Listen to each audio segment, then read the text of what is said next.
tafadhali tuketi.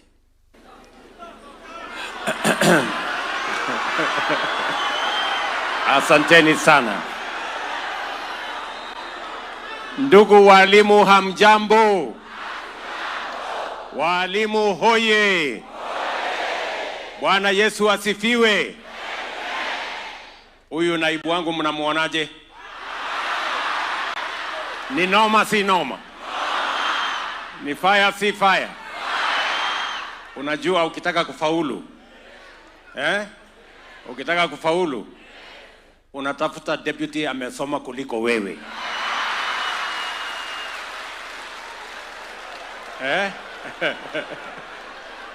If you want to succeed, you put people around you who are more intelligent than you. Saa ile wanakusaidia kushine, you take the credit, wao ndio wanafanya job. Si ndio? Nilikuwa na mwingine alikuwa analalamika hajasoma.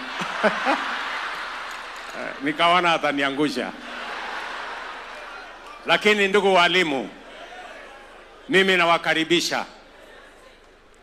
Asanteni sana kwa kubali mwito wangu munitembelee. Hii mkutano ya walimu mimi ndio nimeuliza. Na nimeuliza kwa sababu I have reasons why I want us to have this meeting. Mnanielewa? Najua kumekuwa na maswali mengi. Walimu wanaenda kufanya nini State House? Mbona hii mkutano inafanyika State House? Mbona sijui nini, maswali mingi. Mimi kwa sasa ndio mwenye hii boma. Ndio. Kwa kibali ya Mwenyezi Mungu na kwa kura zenu. Si ndio? Na mwenye kusema nani atakuja hapa na nani asikuje si ni mimi. Sasa nikisema walimu wakuje hapa kuna maswali? Iko maswali? Sasa karibuni. Na mjisikie mko nyumbani. Mimi najua ni mara ya kwanza kwa walimu kufika State House in this manner. Na mimi najua ni kwa sababu walimu wako na shughuli mingi. Kusomesha watoto wetu, kupanga mambo mengi, ndio hamujapata nafasi ya kufika State House. So mimi nasema kwa heshima mlinionipatia, mkawacha kazi zenu nyingi, mkapata nafasi yenu, mkanitembelea. I don't take it for granted and I say thank you very much. Na siku ingine, because I know you are busy people, siku ingine mkipata tena nafasi ingine kidogo, mnaweza kunitembelea.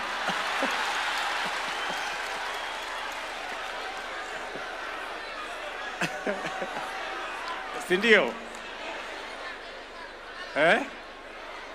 So I want to say welcome the teachers of Kenya. And I want to associate myself with the sentiments that have been made by my deputy, that teachers are the greatest patriots and heroes of the Republic of Kenya.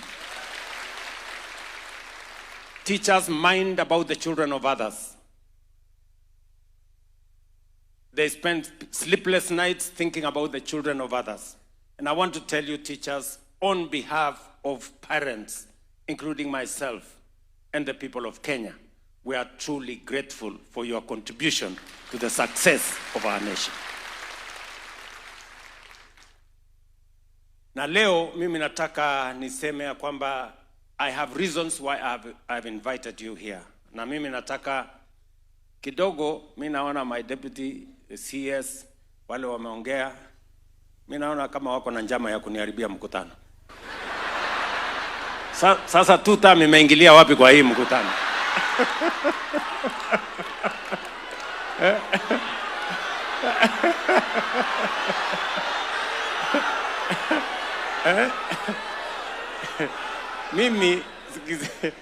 Mimi nimewaita hapa, si ndio?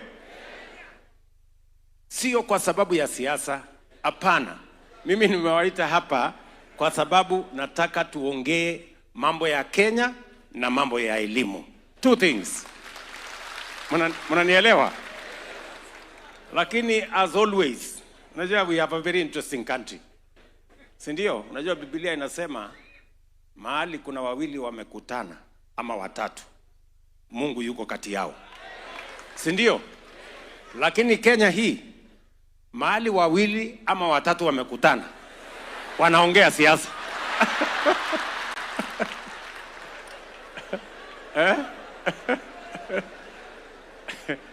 So mimi nataka niseme hivi. Mimi najua mko na maneno. Si ndio? Ati mingi sana. Mko na maneno mingi sana. Na mimi pia niko na maneno. Ala. Kwani mnafikiri nyinyi mko na maneno na mimi sina? Hata mimi niko na maneno. Vile nyinyi mmekuwa mkinitafuta kwa maneno yenu, mimi pia nimekuwa nikiwatafuta kwa maneno ya Kenya. Sasa leo hapa tumekutana. Si ndio? Nyinyi mtasema yenu na nitawasikiza kwa makini.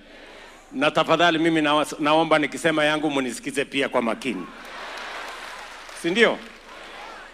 Sasa mimi nataka niwaongeleshe.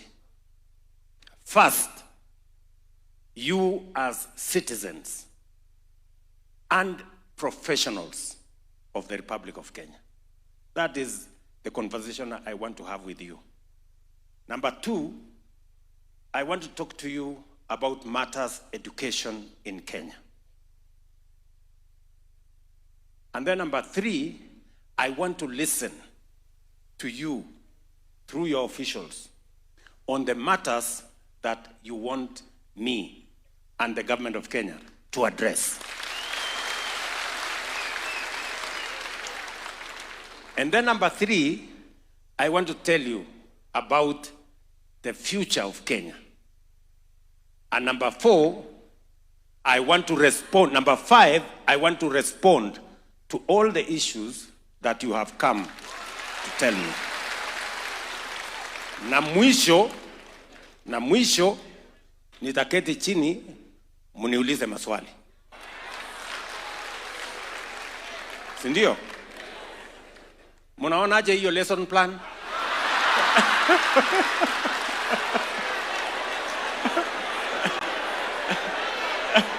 Iko sawa? Hiyo lesson plan iko sawa? Iko sawa?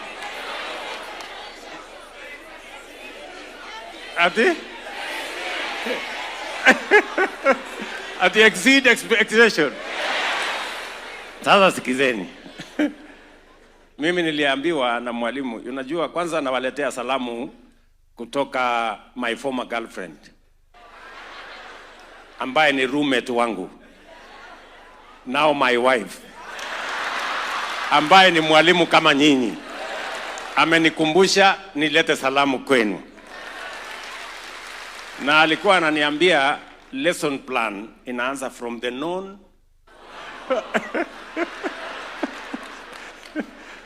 So, have we agreed on hiyo mpango iko sawa? Now, good people, I have called you today here because you are citizens of Kenya. You are intellectuals and professionals. And you will understand what I am telling you better than many people. Are we together? And I want to tell you that where we are today is a product of leadership, is a product of education. And to be able to go forward, it is not so much about money, it is not so much about resources. It starts and stops with leadership. Leadership.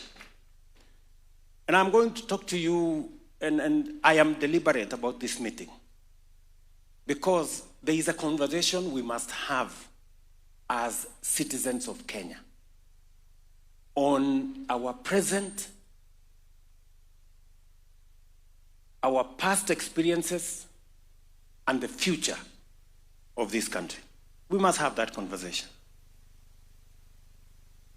And I want us to have it because this country is probably the greatest country that God has given to us. And Kenya has huge potential, which if we unlock, this country will change in our lifetime when we are here. Yeah? So, let me start by, you gave me a job through your votes and prayers to be the leader of our country. And I made certain commitments because I believe I've had enough experience. I am very informed, and I have the right age to run this show. So, the first assignment that I had to undertake on behalf of the people of Kenya when I was elected is to stabilize the economy of this nation. You know very well, because you read. Post-COVID, and all the challenges that were there, many economies in the world almost came to its knees. And in our region, Kenya was among the 6 countries in Africa that had the highest debt. We had a $2 billion ticket, the highest in sub-Saharan Africa. And Kenya was rated among the 6 countries that would default on their debt obligations. So when I came into office, I sat in a room there called number 6 with many people, very intelligent people. And we went through the numbers, and it was necessary for us to tighten our belts. We cut back on our budget by 300 billion. We had to stop fuel subsidies. We have to stop unga subsidies. We had to stop many things because the risk of having a debt default is fatal to an economy of a nation. Inflation was at 9.6%. Our dollar reserves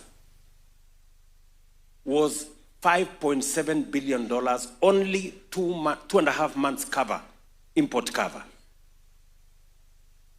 Many oil marketers were looking for dollars from every bank and they could not find. Our exchange rate to the dollar had risen to 165, 167. So we had to take certain steps. And I was the man on the arena, and I had to make the decisions for us as a nation. And I did make those decisions. And it wasn't easy. And they were painful. But friends, today, I can confidently stand before the teachers of Kenya, our professionals, and tell them, because of those decisions, our inflation has come down from 9.6, it's now 4.5. Our dollar foreign exchange reserves have grown from $5.7 billion. They have now doubled at $11.8 billion. Our exchange rate has come down from 165. We are now, for the last 1.5 years, at 129. You follow news. IMF, 2 months ago, released a report which showed that Kenya had overtaken Angola, had overtaken Ethiopia. Kenya is now the 6th largest economy in Africa. Rating agencies, 3 weeks ago, Standard & Poor's has now elevated Kenya and said, we are now debt sustainable. We've moved from rating of B- to B. I can confidently tell you that we are not where we were in 2022. Our nation's economy is now much more stable. There is more to be done. And you will see in the coming months the things we have lined up to do, because we still want to see inflation come down. We still want to see the exchange rate to the dollar come down slightly. And we still want to see our economy begin to grow yet again. So that was the first assignment. And I need to tell you so that you can understand where we are, where we've come from, so that we can design together where we want to go. Number 2, you know very well that agriculture contributes 25% directly to our economy, and with other sectors, including agro-processing, value addition, almost 45% of our GDP. And if we don't fix agriculture, we cannot sustainably drive our economy. It became my assignment, and I told the people of Kenya that I am going to deal with the agricultural sector issues so that we can transform that sector, so that we can achieve food security, we can grow agro-processing and value addition to create jobs, and we can expand our exports and get more money. Where were we in 2022? Unga was at 240. Our sugar industry was in dire straits. The price of coffee was 60. Many farmers were thinking of how to get out of coffee. Many farmers were thinking how to get out of sugarcane growing. Milk was selling at between 32 shillings and 35 shillings. The whole agricultural sector had very high input costs. Fertilizer was at 7,000, 6,500, 7,000. Unanielewa? So, what did we have to do? First, I made the decision that we are not going to continue subsidizing consumption. Instead, we are going to subsidize production. And as a result, we put government money in fertilizer subsidy. We put government money in subsidizing our seeds and that sector. That is number 1. Number 2, we worked on getting rid of brokers and cartels and crooks in the agricultural sector. Those of you from Western Kenya, you know what was happening in the sugar industry. Sindio? You know what was happening in the sugar industry? The sugar industry had become captive and hostage to a few characters who determined who gets what, which license is issued, who goes where. And they were so daring and brazen.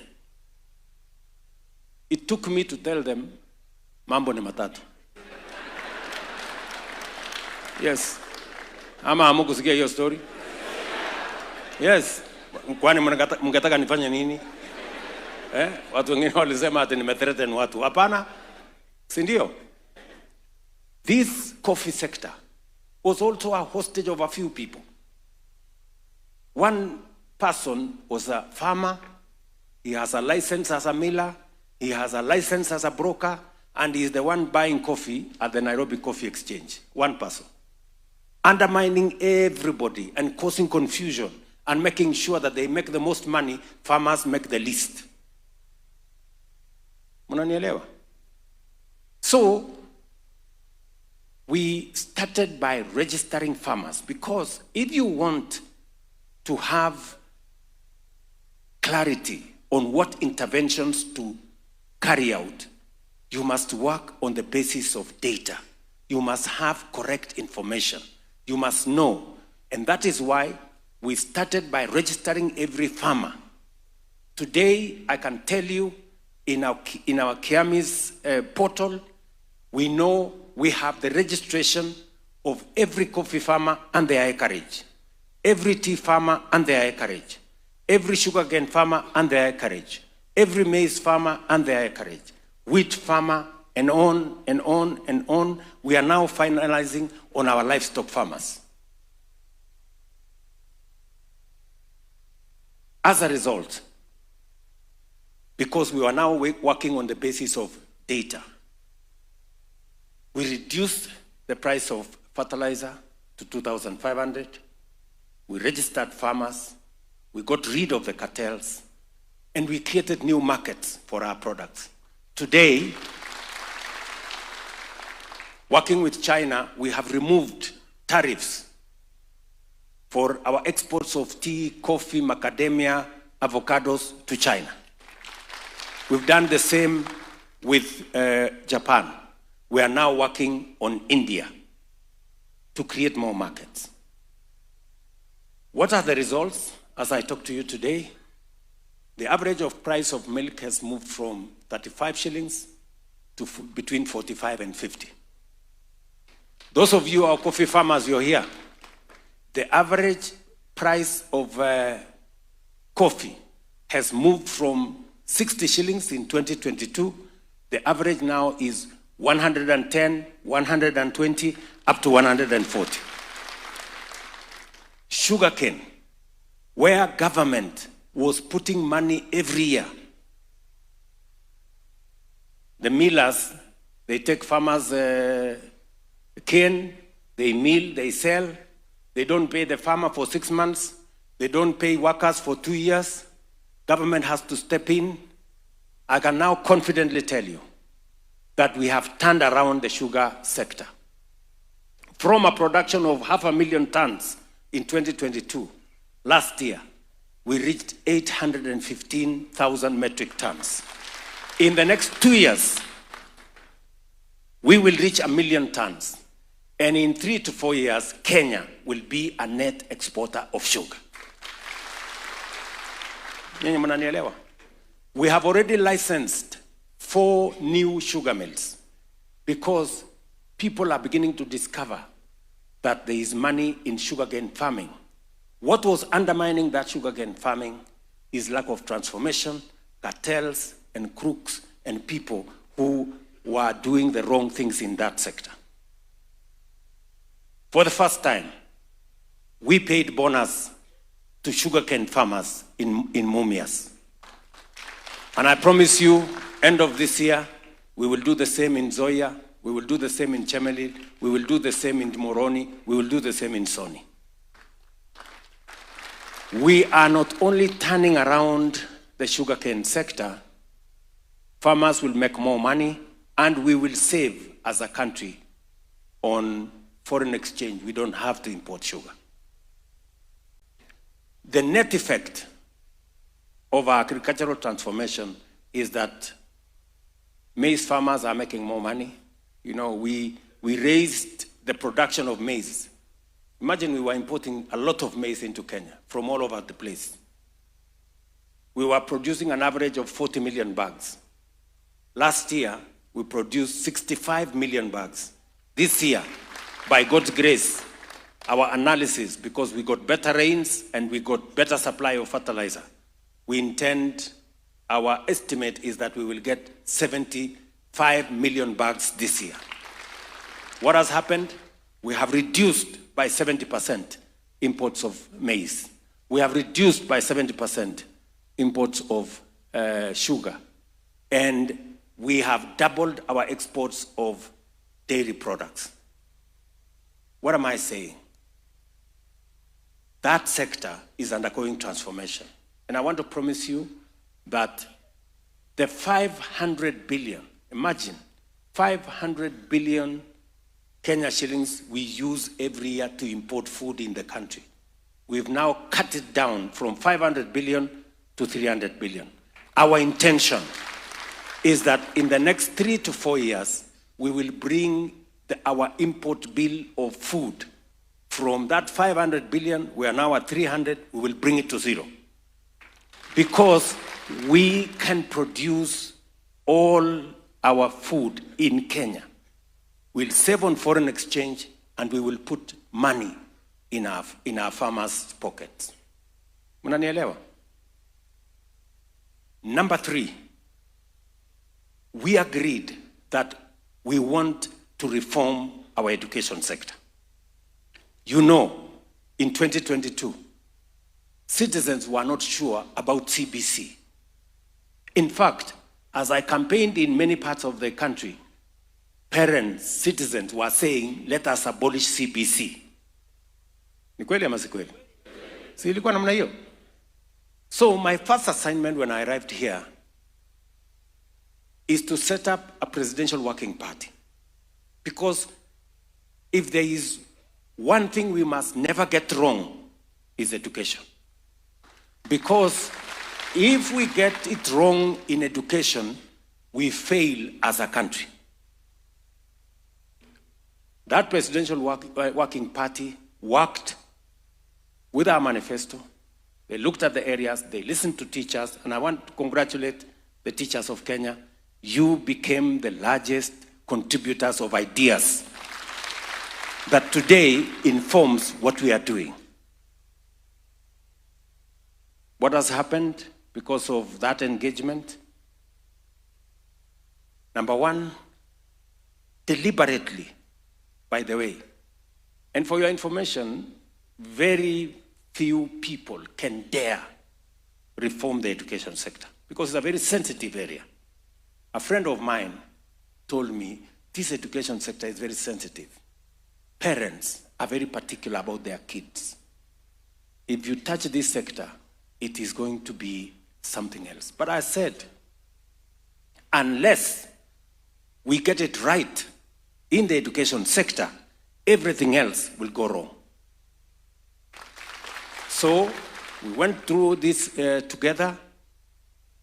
We can now tell you, and you are the masters in that field, CBC now has more clarity than it ever had. The transition of our kids is now clear, and I want to thank you for supporting that sector. Number 2, I have increased the budget from the education sector from 540 billion in 2022. This year, it is at 702 billion. The largest increase in funding in the education sector in Kenya. And I'm not doing it because of guesswork. I am deliberate and intentional because I know any investment we make in the education sector is not an expenditure. It is an investment because we will get returns from it. You know very well, your teachers, we had huge gaps in our classrooms. Every administration was hiring 5,000 teachers every year. True or not true? That was the norm. We're hiring 5,000 teachers every year. I decided that we must do it differently. And I want to thank you very much because you understood what I was saying. You allowed us as government to hire huge numbers of teachers, even though we started with interns, because it was necessary for us first to have teachers in classroom, get them out of the streets, balance the money we have. And today, I can confidently say in this teachers meeting that we are slowly closing the gap on teacher-student ratio. We now have 76,000 teachers teaching. In January, we will have 100,000. And by 2027, we will have 120,000 teachers hired. Sasa mimi nataka niwaulize, kwa sababu nyinyi mnajua hesabu. Yeah? Other administrations have been hiring 5,000 teachers every year, right? We have hired by January 100,000 teachers in 3 years. Ni kweli ama si kweli? Sasa nyinyi kwa hesabu yenu,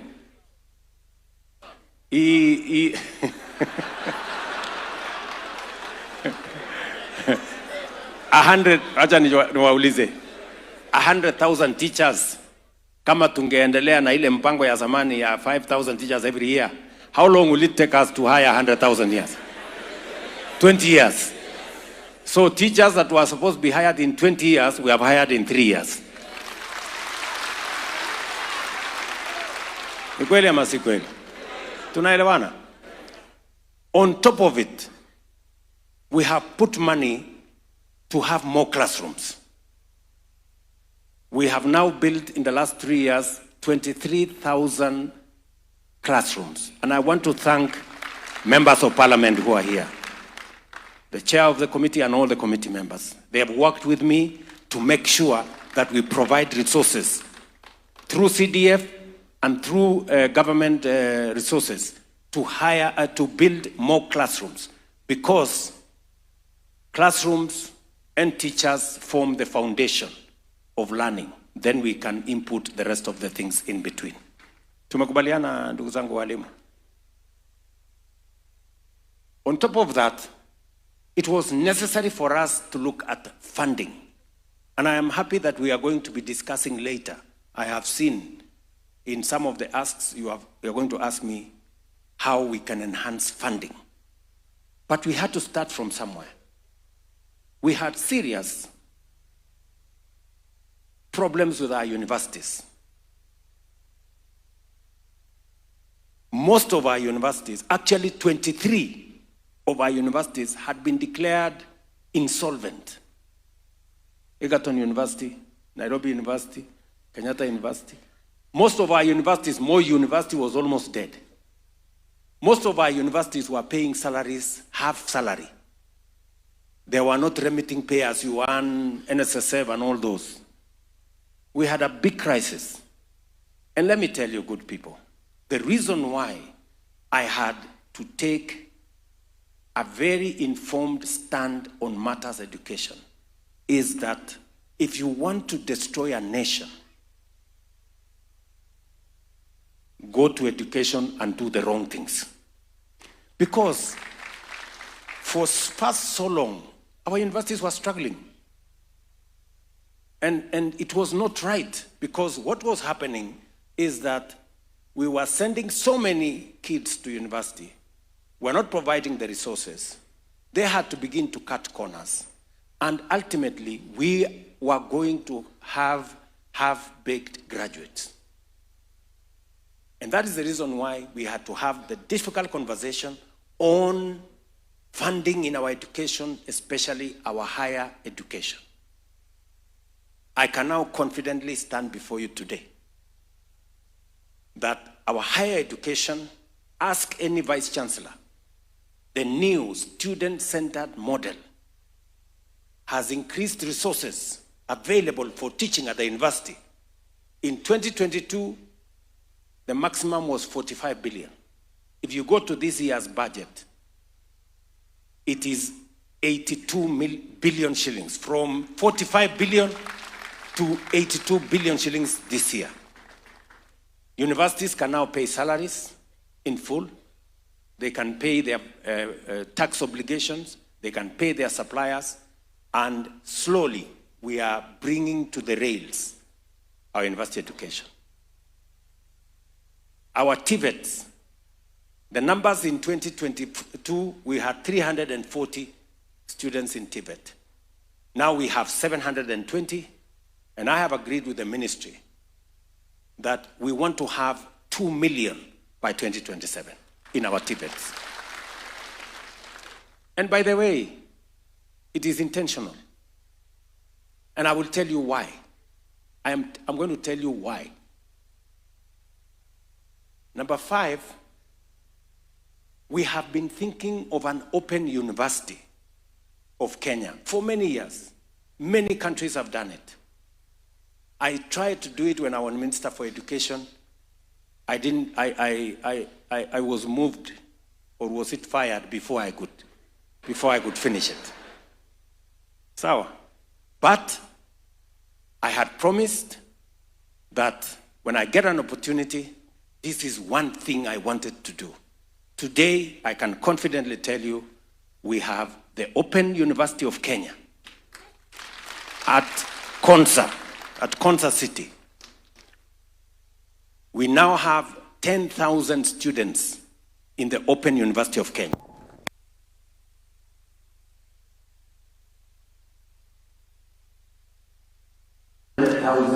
Students at the Open University of Kenya. In fact, it will be the largest university by end of this year. That is what Catholic education. We must provide all pathways for us to open opportunities for citizens to learn. And I'm going to tell you shortly why education is important.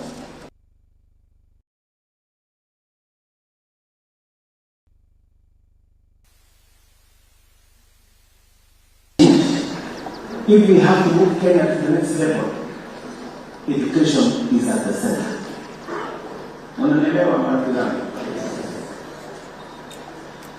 Number 4. We have to sort out health. You know for a very long time that many people sold their houses, their property, their livestock, their plots, around this etc. for matters health. Some decided to stay at home and die because they don't know how they will pay if they go to hospital. Many Kenyans died of illnesses that could be treated, but because there was no mechanism. And that is why we undertook to say, let us have a paradigm shift in the delivery of health in Kenya. And this is not a conversation that started last year. Universal health coverage was in the NAC manifesto. Professor Anyang' Nyong'o was Minister for Health. He tried, he did not succeed. Universal health coverage was in the Grand Coalition. Charity Ngilu tried, we did not succeed. Universal health coverage was in the Jubilee Manifesto. It was among the big 4. Our minister then, Cecily Kariuki, we tried, we did not succeed. Strangely, in the last election, universal health coverage was in the Kenya Kwanza Manifesto, and it was also in the Azimio Manifesto. Unanielewa? So it is something we agree, all of us, that it is something to be done. But nani atafanya ndio kizungumkuti. So that's why this time round, I said, whatever it takes. Niitwe Zakayo, niitwe nani, ni sawa, lakini this thing, we must do it.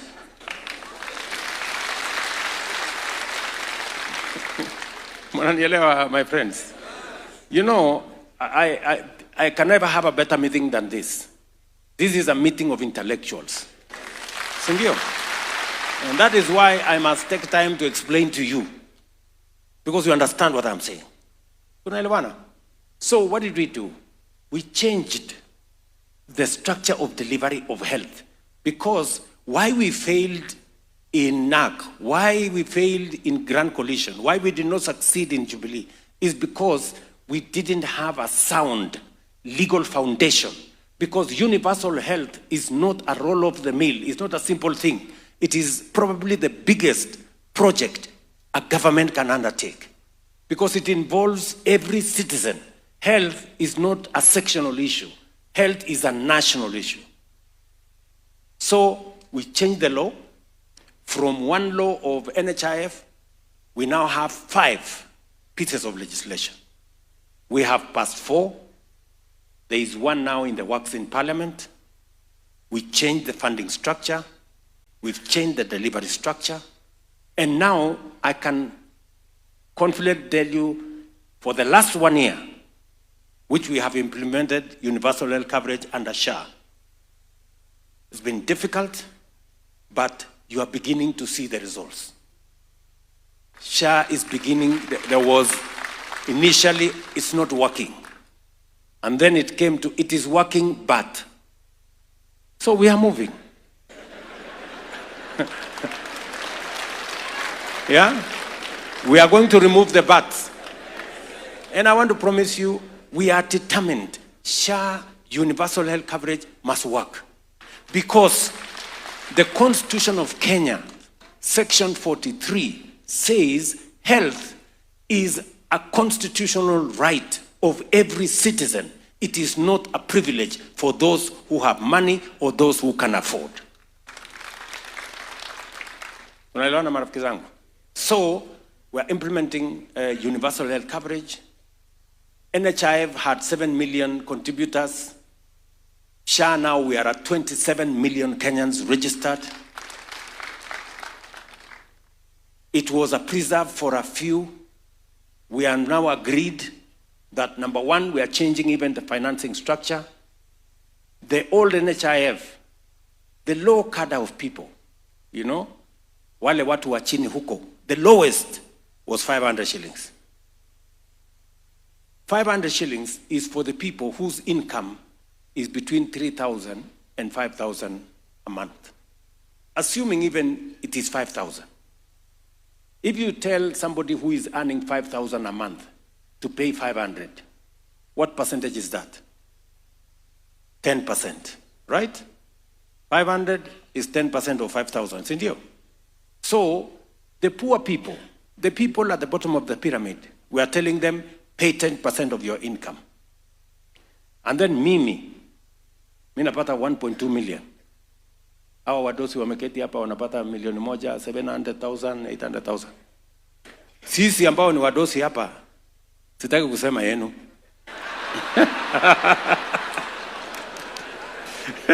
Sindio? Sisi tulikuwa tunalipa 1,700. If you do a percentage of 1.2 million, 1,700, it is 0.01%. Sasa, good people, you are intellectuals. The poor are paying 10%. The rich are paying 0.00. Is there any fairness? Is there any logic? Tunaelewana? So what did we decide? We said, let's have equity. Let us be fair. Let us have a standard figure. Let everybody pay 2.75%. Mama mboga na wale wengine wateremuke from 10% wakuje 2.75%. Na sisi tutoke huko 0.0 sijui ngapi tukuje 2.75%. Tunaelewana? Now from 1,700 I used to pay, now I pay 40,000 every month. Mama mboga yake imeteremuka from 500, kuna wenye tutawalipia na kuna wenye watakuja 300. Now the base is 300. We're trying to create an element of fairness. Na hiyo ndio makelele mimi napigiwa kwa hii town.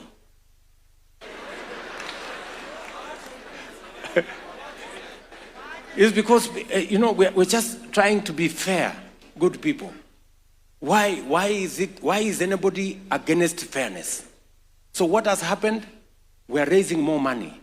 We used to raise 2.6 billion. Now we are raising 7 billion shillings every month to deal with health. And now we have put money in the budget. We've said citizens, and I want to tell you, and I'm going to discuss with you your own medical scheme later, because these people are going to ask me. Tunaelewana?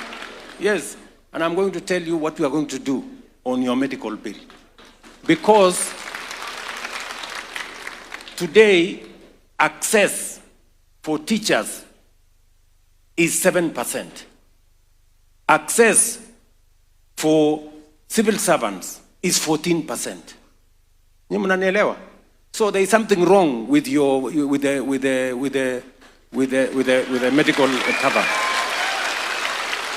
And I know these good people, these representatives of yours, they have already captured it. And I am going to tell you how we are going to solve it. Tunaelewana marafiki zangu? So I can now confidently tell you that SHA is working. We are going to make it work better. You can now hear testimonies of citizens who are telling you SHA paid for me 20,000, 50,000, 100,000, 500,000, and all that. Something that we used not to hear before. And it is just 1 year. In fact, tutafikisha 1 year, tutafikisha 1 year October. Ni mnanielewa? What we are also going to do, we are going to get rid of crooks. You know, wale wakora matapeli wanaibia sisi pesa ya wagonjwa. Just imagine, good people, I must tell you this.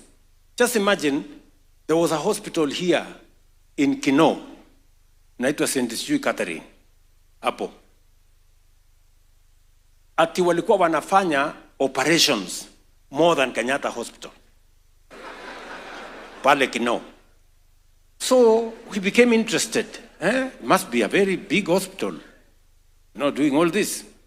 Kufika pale Kino, iko kwa kona. Second floor kwa kona. Watu wamejazana hapo ndani. There is no upasuaji going on. Ni kujaza makaratasi tu ya fake claims. Na wanajaza hata bila akili. Yani wana mtu mmoja wana file claim amekuwa amputated. Next week amekuwa amputated. The next week amekuwa amputated. Sasa unakuta mtu mmoja amekatwa miguu 10 times.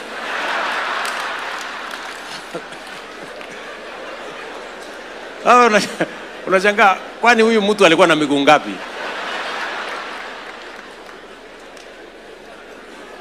Mnanielewa? You know, open theft. Kulikuwa na mwingine huko Eldoret. Ako na hospitali kubwa hapo. Lakini kwa hiyo hospitali there are more accountants than doctors. Sasa unajiuliza accountants wanafanya nini kwa hospitali? I thought we needed more people, more nurses, clinical officers.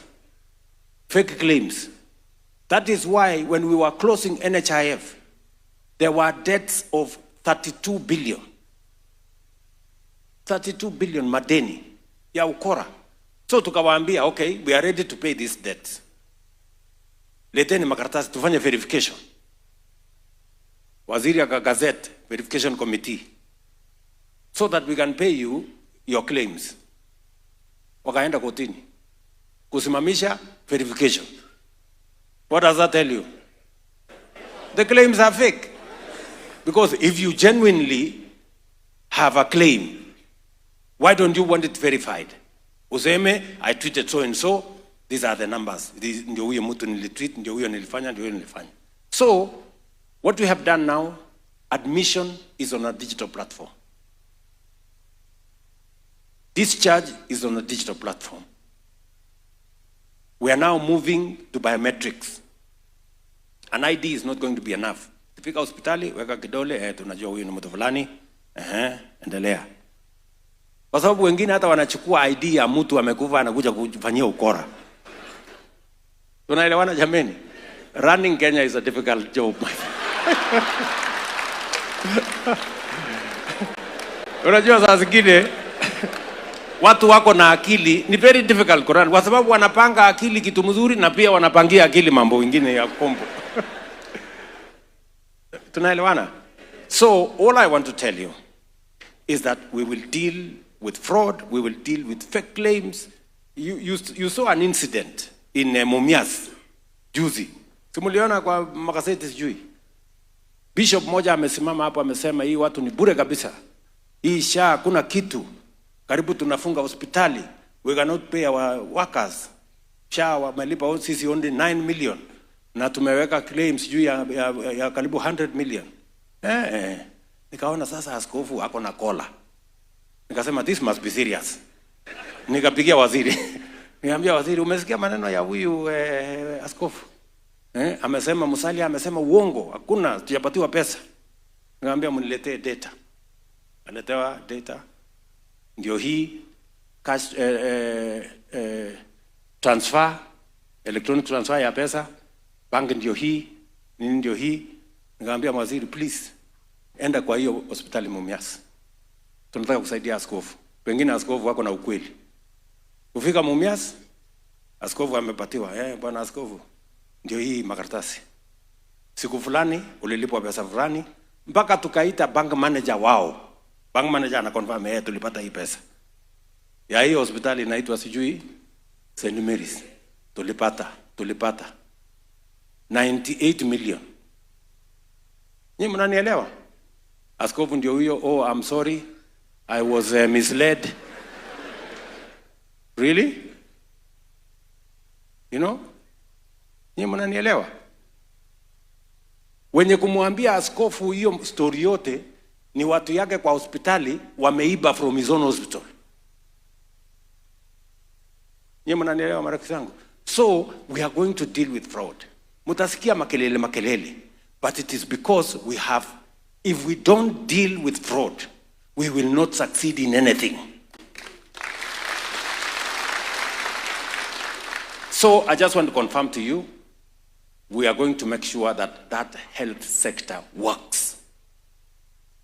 Lastly, because I just needed to give you a small brief of the assignment you gave me as the President of Kenya.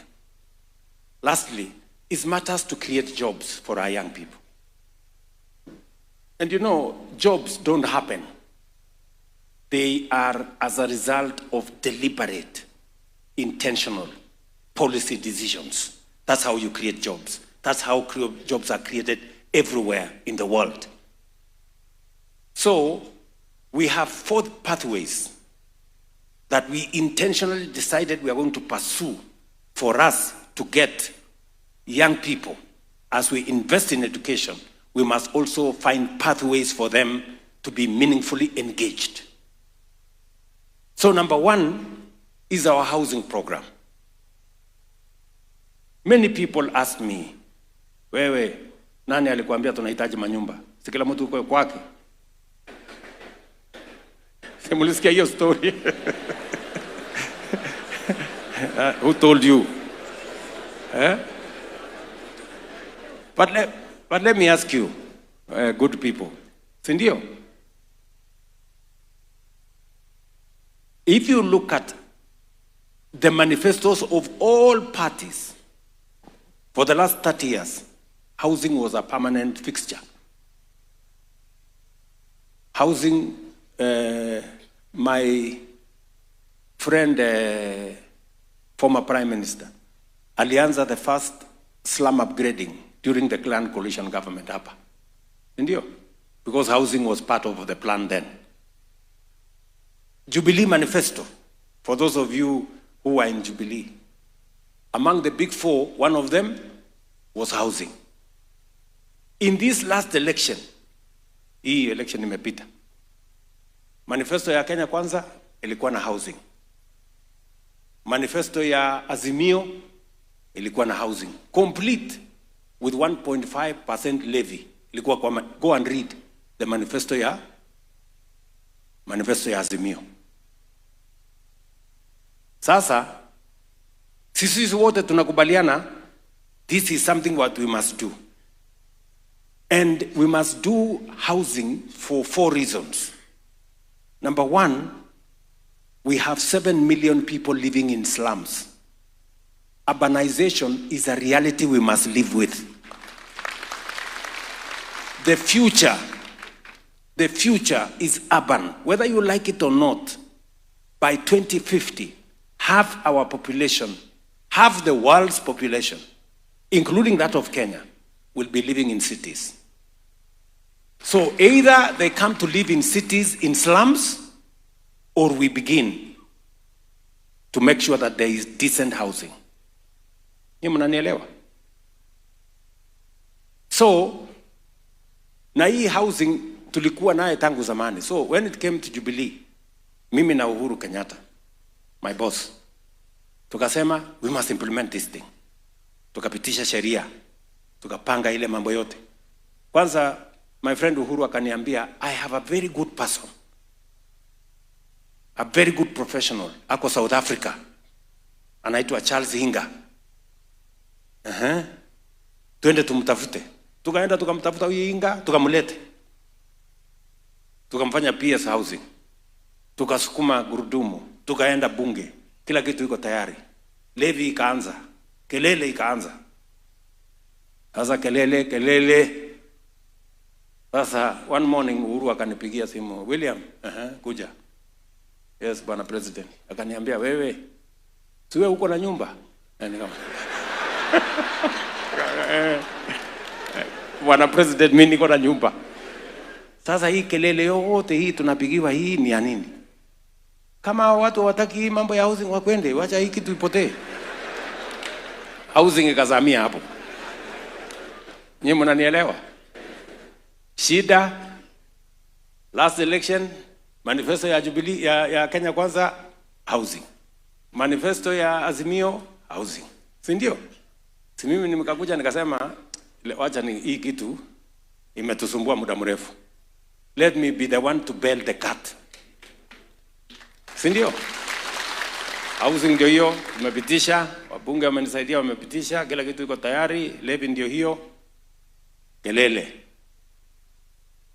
Zakayo, kotini, sijui wapi, maandamano. Lakini mimi nikasema, acha watu wanifanyie maandamano. What is the problem? We must do this thing. Kama magani, my friends? Si ndio? Because transformation is not easy. Transformation is not a walk in the park. Transformation is not necessarily popular. Ama tunakubaliana namna gani? So, nimekaa ngumu. Ndio hiyo housing take place. Kotini tumepelekwa, tunajaribu kukatakata kuona huko na makotini. Makesi mingi. Leo, friends, we are building 170,000 houses in Kenya. 400 markets are being built. 172,000 units of hostels in our universities, TVETs, and Kenya medical training centers are underway in Kenya. 320,000 young people are working. By end of this year, we will have 600,000 people working. By end of next year, we will have 1 million people working. Architects, quantity surveyors, engineers, plumbers, technicians, artisans, electricians, masons, what name them. The whole industry around cement production is up almost double. Steel production is up almost double. Transportation and everybody in between. Our economy today is recording strides because of affordable housing. Ni mnanielewa? Today they are feasible. I challenge you, those of you who live in Nairobi, go to Mukuru, go and see. Go to Kakamega. There is no town in Kenya today that affordable housing is not the largest estate. From Mandera, Kitui, Machakos, Nairobi, Kiambu, Embu, Nyeri, all the way. I was in Kisumu, I was in Homa Bay, go to Migori, go to, my friends. And what you are seeing today is just work of 1.5 years.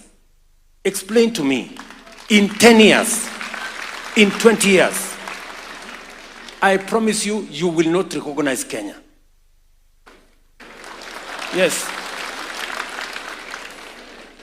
Nyinyi mnanielewa? That is what is called transformation. Sasa nyinyi, kama ningepigiwa kelele, nifanyiwe maandamano, niwachane na hii program ya housing, how are we going to transform this nation? Explain to me. How are we going to change this nation? Tuendelee tu na ile mambo ya zamani? Niendelee tu kupigiwa makofi so that ni watu wafurahi? What is that? Mnanielewa? And I am talking to you this way because you are intellectuals, you understand what I am saying. You can see what I'm saying. Today, we are going to sign here an MOU so that teachers can get 20% of all the housing we are constructing in Kenya. Yes. Sijui kama tunaelewana. Tuko pamoja? Walimu. So, listen. That is how we change a nation. That is how you change a nation. Number 2, we are working on making sure that apart from creating jobs in this space, and my target is that we will create 1 million jobs in this space, we must create another 1 million jobs on our digital platform. Digital jobs is another avenue. We are currently rolling out fiber optic infrastructure in Kenya. We have done 24,000 kilometers. We want to get it to 100,000 kilometers. We want every ward. Unanisikia? If you go to Tatu City, Kenda ba Tatu City, I was there last year. Na nilienda kufungua one building that has 5,000 young Kenyans working for American companies from Ruiru here. They are working for American companies, digital jobs from Ruiru here. We are rolling out fiber optic because we want an ICT hub in every ward in the Republic of Kenya. And I will tell you, that is what it is. We want to roll out. We can also create 1 million jobs already from places like Tatu City and all the ICT hubs and the Jitume hubs. We have already 180,000 young people monetizing their talent, earning money in the digital space. We want to create 1 million of those young people in the digital space. Number 3, because of teachers and because of our teaching, we have the best human capital anywhere in the world. Foreign companies, if you give them a choice between hiring a Kenyan and hiring any other person, they will want to hire a Kenyan. Why? We speak good English. Kenyans require very little supervision. You know? This is information foreign companies are telling us. We have the right work ethic. Wakenya ni watu wa kujituma.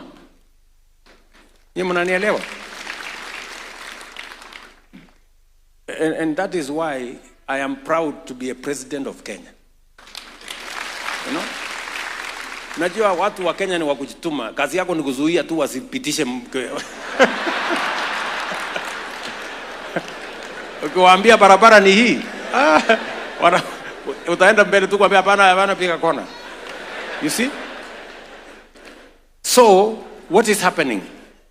So, many people began to take advantage because many companies are looking for Kenyan workforce globally. So we had these recruiting agencies.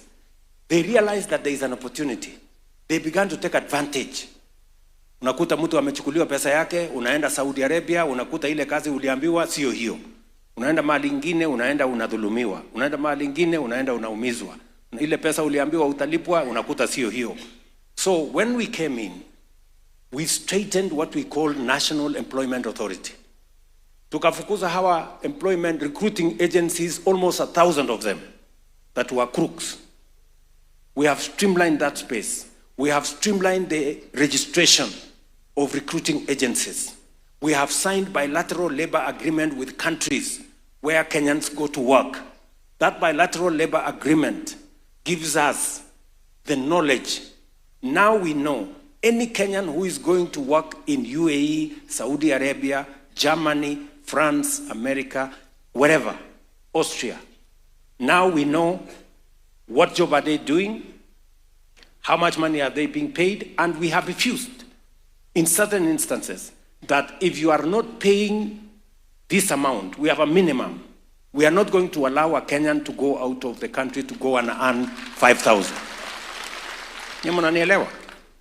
We have a minimum pay that we demand from those countries. If you have a job to work outside, we have created a green channel. If you have a job, a letter of employment in a foreign country, your passport takes 2 to 3 days, you have it. We have created a green channel. As a result, because you have heard me keep talking about export of labor or labor mobility, Africa is going to provide the largest workforce globally by 2050. Because other countries have aging populations. So between 2023 and today, 2 years, 430,000 Kenyans are working abroad. Every month, we send between 7,000 and 8,000 Kenyans, every month. We know their names, we know where they're going to work, we know how much money they're going to earn, and we know when they get into trouble how to get them back home. I told you, jobs are as a result of deliberate government policy. They don't just happen. We have to organize policy and direct resources in the right place. Today, those who cannot afford to pay a ticket through National Youth Development Fund, we can now advance them money, which they pay within 6 months, for them to buy tickets, them to pay whatever they want to pay, go work abroad, send us money, grow the country. What has happened? We have increased foreign remittance by $1 billion. It was $4 billion in 2022. This year, it was $4.9 billion US. Because of millions of Kenyans who are working abroad and they are sending money back home. It is the reason why our reserves at Central Bank are growing. Good people. I was talking about jobs. Jobs because of housing, markets, hostels, jobs through digital jobs, jobs using export of labor. These are deliberate intentions, and we can quantify how many people have gotten jobs. It's no longer a game of guesswork. I have told you this story. And I'm going to tell you one, kidogo. Because I want to persuade you as intellectuals that this country has tremendous potential. And we can change this country from a third world to a first world in our lifetime. That is the conversation I want to have with you. Yeah? And I want to give you a context. Malaysia, Singapore, South Korea were at the same level of development, more or less, like Kenya in 1963. In fact, let me specifically, and I want you to go and read. Take some time. Read about South Korea. South Korea in 1963 was exactly like Kenya in terms of education. They are an agricultural economy like us. The level of education was like ours. Their GDP per capita was actually 78, Kenya's was 80. Or the same. In 1963. Today, South Korea, their GDP per capita is 20 times that of Kenya. You mnanielewa? 20 times. Our GDP per capita is $2,200. Theirs is close to 40,000. You mnanielewa? Malaysia, Singapore, and I invited the president of Singapore, alikuja kunitembelea hapa 2023. They were almost at the same level with us.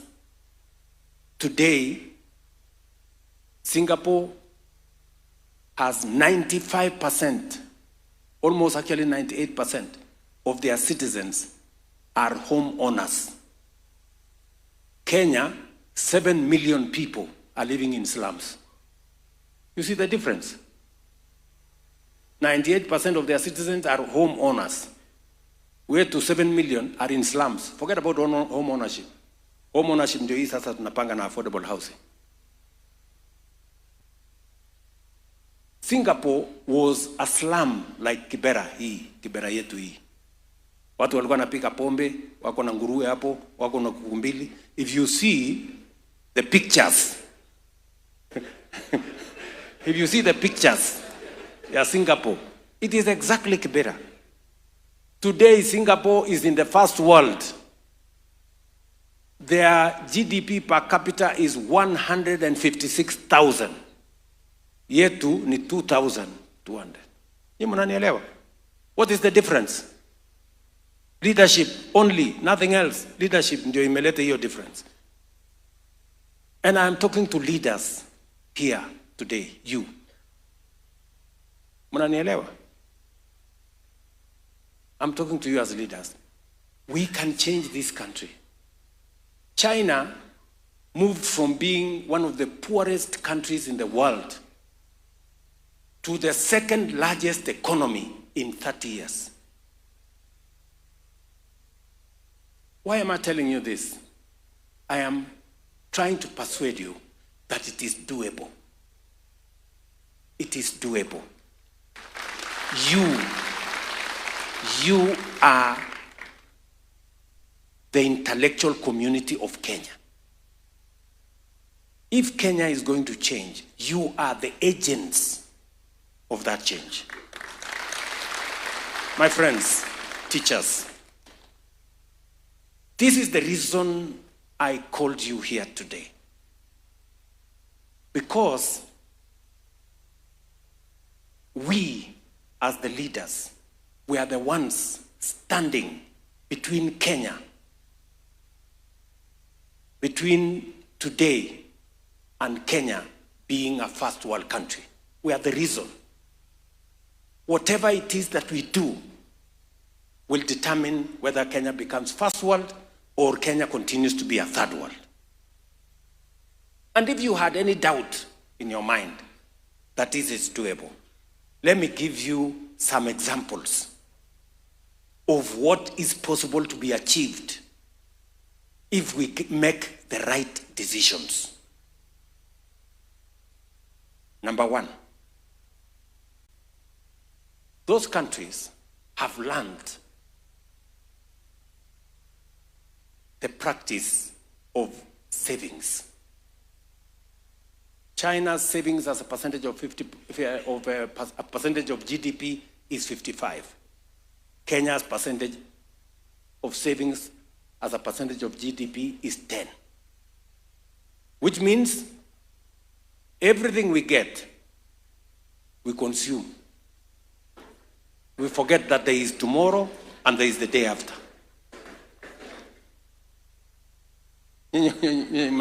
Mnanielewa? It is so bad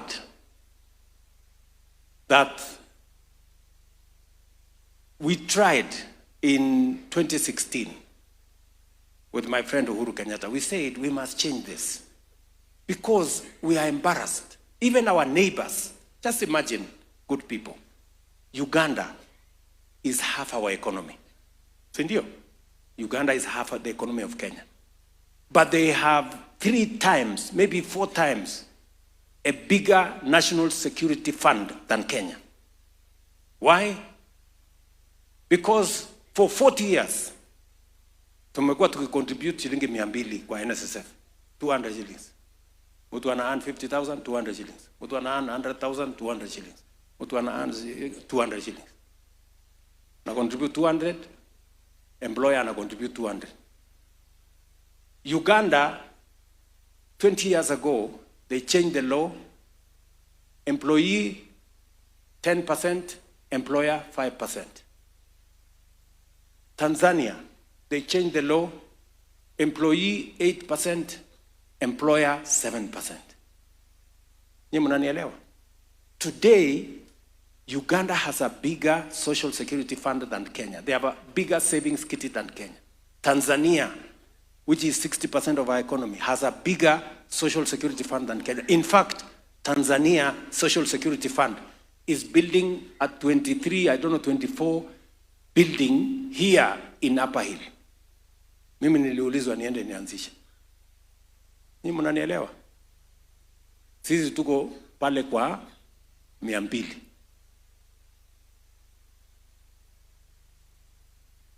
That is why when I came into office, unajua tulipitisha sheria because we had said let every employee contribute 6%. Let the employer contribute 6%. And all that money becomes the money of the employee. We passed the law in 2016. Rafiki yetu Atwoli akatupeleka kotini. Ikakwama kotini. Ikakaa huko kotini, left, right and center. Wakati siku karibu tumkamate, akafanya njama, unajua ni mtu mwerevu. Akakuwa rafiki ya Uhuru Kenyatta. Sasa kutafuta njia kwa ngumu. Akakaa hapo. Sasa Mungu ni nani? Si mimi nimekuwa rais? My friend, sikuchelewa. 2 weeks nikaita Atwoli, hebu kuja. Tukaketi chini na yeye, habari mzee, namna hiyo mzuri kabisa. Sasa wewe hii kesi iko kotini. Unataka tuendelee ku 200 for how long? Do you know the damage we are doing to ourselves? Other countries are making progress. Sisi tunaenda kukopa pesa China because we have refused to save our own money. Ni mnanielewa? Atwoli akawa mzee mungwana, akanisikiza, akaniambia nimekubali. Kesi ikatoka kotini. Kila mtu sasa analipa 6% NSSF. Employers wenu wanalipa 6%. Do you know what? Let me give you the statistics now. From independence to 2013, we had raised 320 billion. From independence to 2023, hii ya juzi, not 2013. And I want you to mark the numbers. From independence to 2023, we had raised 320 billion. In the last 2 years, we have raised another 320 billion. We have doubled our 60 years of savings in just 2 years. By end of next year, actually by 2027, we will have 1 trillion shillings at NSSF. Tell me what is going to happen in 5 years. Tell me what is going to happen in 10 years. Tell me what's going to happen in 20 years. The net effect, we will not be borrowing money from China. We will be borrowing our own money, doing roads, doing water, paying our own people, growing our own economy. What am I trying to tell you? I'm trying to tell you it is possible. You know, kuna mtu amekufa hapa kwa sababu amecontribute 6% to NSSF. Many of you even are not aware I am the one telling you. Mnanielewa? That is how you change a country. Look at what we have done in housing. I'm just giving you, let me give you 3 examples. Why I believe we can move this country from a third world to a first world in our lifetime. What we have done in NSSF, I've just given you the numbers. Look at what we have done in housing. Today, we have issued contracts for markets, for hostels, for housing, worth 600 billion. 600 billion. Not money borrowed from anybody. Our own resources. That whole housing thing you see, not a single shilling has been borrowed from anywhere. If you had asked me to go and look for 600 billion shillings to come and do housing, ningetembea na magoti in all the towns and all the cities, and I would not get it. Taenda Marekani, wende NSSF, wende ile ingine inaitwa ni IMF, wende ingine inaitwa World Bank, you will not get it. But look at what our own resources, from our own money, look at what we can do. Look at what we have done in health. Do you know how much health, how much money has been made available in health?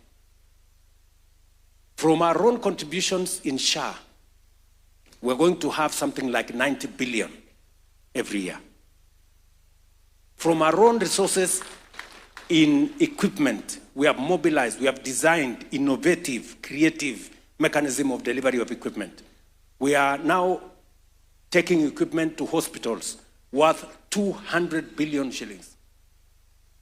Not equipment we have paid for, equipment we have structured, how they are going to deploy their own equipment, we pay them for service, and we make sure that we deliver health. So we are mobilizing close to 300 billion shillings, using our own money, using our own intellectual capacity to deploy and to provide health to our citizens. Look at what we have done in education. Look at what we have done in roads. Today, we are moving all the road contractors that had stalled back to the roads. Why? Because we used our own creativity. With these members of parliament, we securitized some of the revenues we had. We raised 175 billion. We are on the road raising another 120 billion. We will have 300 billion shillings to do roads in Kenya. Money we have not borrowed from IMF or World Bank, our own resources. Good people, I am telling you, it is possible for us to change this country in our lifetime. And I want to persuade you, and this is the reason why I called you, as intellectuals, I want to persuade you that we agree that we can change, we move Kenya from third world to first world in the next 30 years.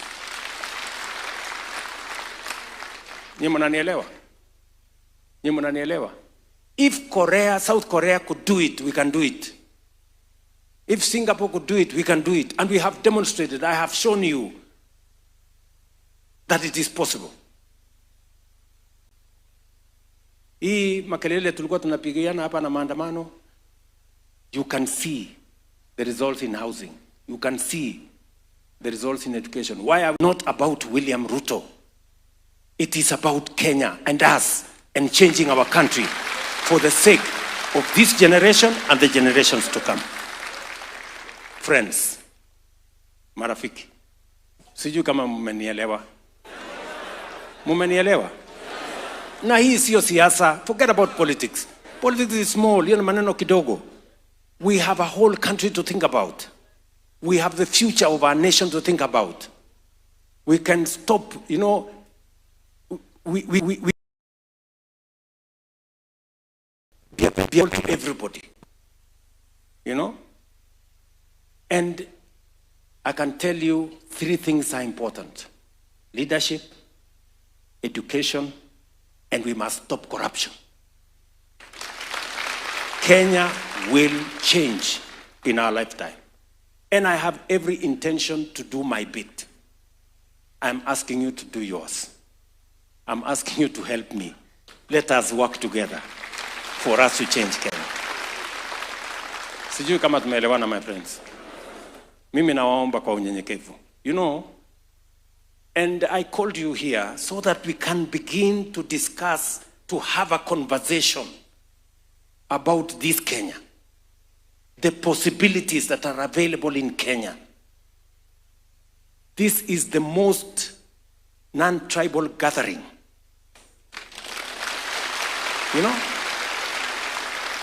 This is not about a political party. This is not about a political side. This is about Kenya. And shortly, we're going to, I want us to have this conversation as a country. This is a conversation I have had with former Prime Minister Raila Odinga. This is a conversation I have had with my friend Uhuru Kenyatta.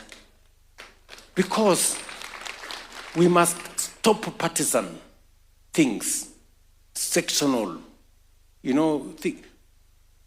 It is possible for all of us to do well.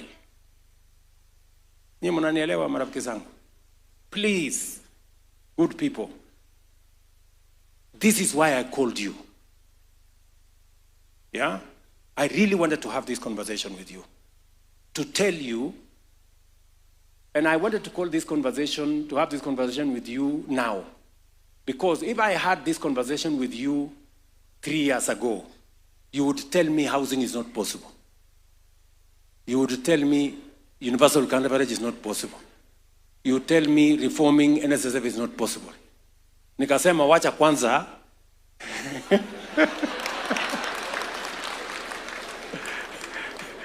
nianze na makelele na nini na maandamano, lakini ili nikiwaita, you are witnesses of what is happening. When I tell you we can transform our education sector, we can hire 100,000 teachers, musiniambie mbona wale wengine hawakufanya. Now you know it is possible, don't you? You know it's possible. Ama namna gani? Because it's been done. And that is why I have big difficulties, because we have a disconnect. Because citizens are accustomed to things not working. So that even when they work, they still want to believe they have not worked. You know? Ndio unaona hata saa hizi bado tuko na viongozi wengine wanasema watakuja ku abolish housing. Oh, tutakuja ku abolish universal. Yani ujinga. Yani you have no better plan. You don't know how to move the country forward. Unataka kuturudisha nyuma. You know? So really, marafiki, I really wanted to talk to you. I told you, I want to talk to you as a leader, and I want to talk to you as citizens and intellectuals of the Republic of Kenya. That is the conversation I want us to have. We are going to move this conversation forward.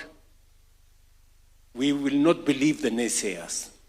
You know, there are many people who are negative. They never see anything. Oh, tumesikia hiyo, oh, hiyo ni uongo, oh, hiyo nini, you know, those things. But you see, we can change this country.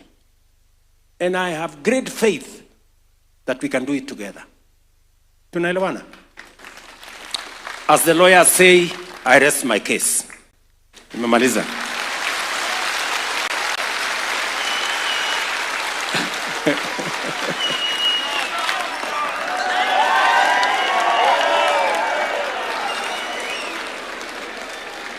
Sawa sawa ndugu zangu.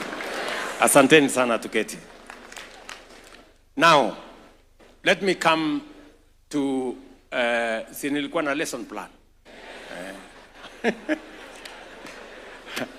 Wacha nikuje sasa niwaambie in brief what we have been able to do in the education sector. I have explained in my other presentation. I just want to take you through quickly. I've explained to you that transforming education was not a political issue. Transforming education was deliberate because through education, whether you look at Korea, whether you look at Singapore, whether you look at Malaysia, intellectuals, the capacity for people to understand things, education was at the center of their own transformation. And that is why I took matters education seriously, because I knew that it is going to be part of the levers that we are going to use if we were to move Kenya to the first world. That is why the budget of education was 540 in 2022. As I told you, now we are at 702 billion. We've hired teachers the way you know. We built classrooms, as I have told you. We have done a funding model changed the funding model to put more resources in our universities. We have started the Open University of Kenya. We have increased the number of tutors in our TVET from about 3,600. We have moved it to now from 6,900, to now 10,000. And we are hiring another 3,000 or 4,000 in the coming budget.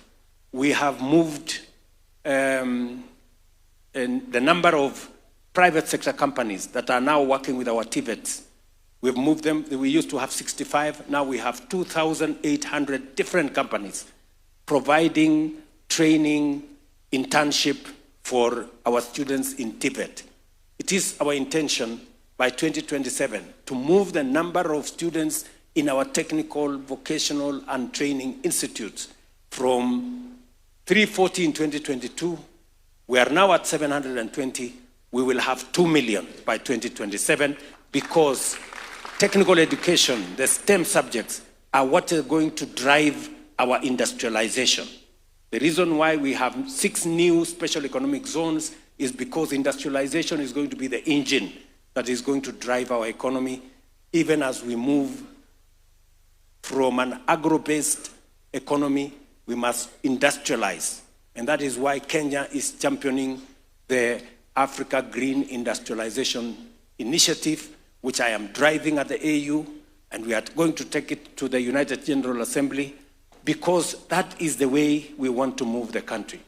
In matters education, these are among the things that I agreed and I purposed, and we have provided the resources to transform that sector. Let me see whether I have forgotten anything. I